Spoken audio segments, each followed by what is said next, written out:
धर्मेंद्र यादव। धन्यवाद अध्यक्ष जी।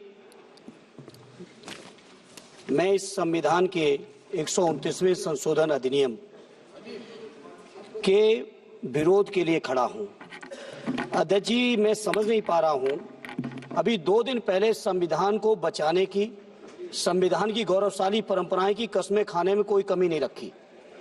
2 ही दिन के अंदर संविधान की जो हमारी मूल भावना है, 2 ही दिन के अंदर संविधान का जो हमारा बेसिक स्ट्रक्चर है, 2 ही दिन के अंदर संविधान का जो हमारा संघीय ढांचा है, उसको खत्म करने के लिए संविधान संशोधन बिल लाए हैं।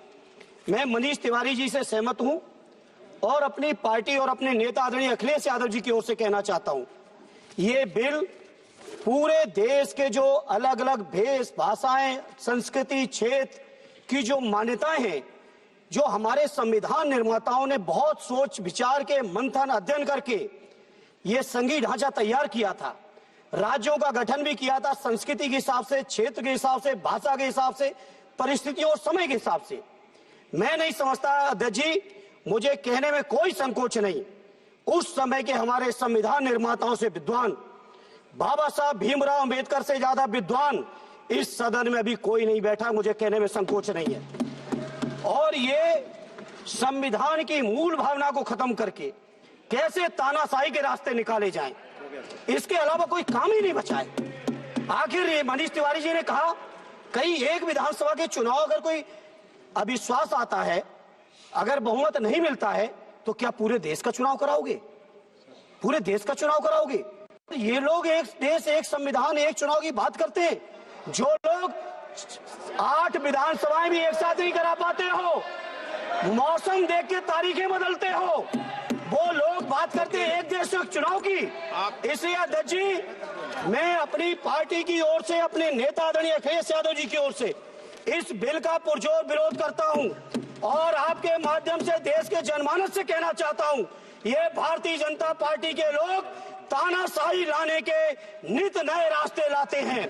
जो 8 विधानसभाओं का चुनाव एक साथ नहीं करा पाए, 4 राज्यों के चुनाव एक साथ नहीं करा पाए, वो पूरे देश की लोकसभा और सारे प्रांतों की विधानसभाएं एक साथ कराने की बात करते हैं। मैं पूछना चाहता हूं सरकार से, अगर एक प्रांत के अंदर सरकार गिरती है तो क्या पूरे देश की लोकसभा के चुनाव कराओगे? क्या अगर लोकसभा के चुनाव के चक्कर में उस प्रांत के लोग क्यों सफर करेंगे? अरे चर्चा कर लेना। अरे कुछ नहीं बचा है, कुछ नहीं बचा है आपके पास। अध्यक्ष जी, सदन को थोड़ा सा सिस्टम में लाएं। अध्यक्ष जी, आपसे अनुरोध है, आपके माध्यम से सरकार से अनुरोध है, जनता ने बड़ी उम्मीदों के साथ हम सबको भेजा है और हम सब लोगों की जिम्मेदारी है, ये संविधान विरोधी, संघीय ढांचे विरोधी, बेसिक स्ट्रक्चर विरोधी कई केसों की चर्चा की मनीष तिवारी जी ने, मैं उनके साथ जोड़ते हुए माननीय सर्वोच्च न्यायालय की भावनाओं के विरोधी, गरीब विरोधी, दलित विरोधी, पिछड़ा विरोधी, मुसलमान विरोधी, इस नीयत को वापस लो। ये अध्यक्ष जी, आपके माध्यम से मेरी आपसे प्रार्थना है। बहुत बहुत धन्यवाद। एक मिनट प्लीज।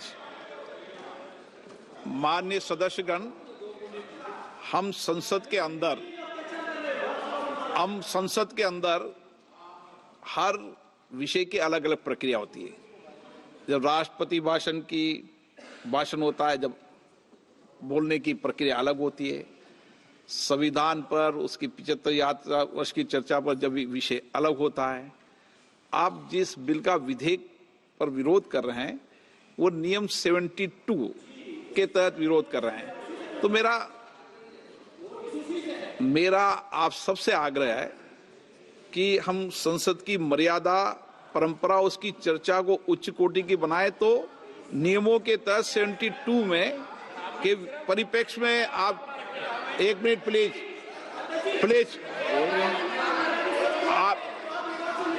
आप प्लीज, मेरा ये आग्रह है, ऐसे नहीं बोलते बीच में। प्लीज बैठिए, ऐसे बीच में नहीं बोलते हैं। मैंने इसलिए आपसे कहा कि मैंने किसी को नहीं कहा कि मर्यादा बोली। मैंने कहा नियम 72 के तहत आप उस परिप्रेक्ष्य के अंदर बिल का विरोध करने का आपका अधिकार है, वह भी विधेयक की विधायी क्षमता, लेजिस्लेटिव कॉम्पिटेंस के विषय पर।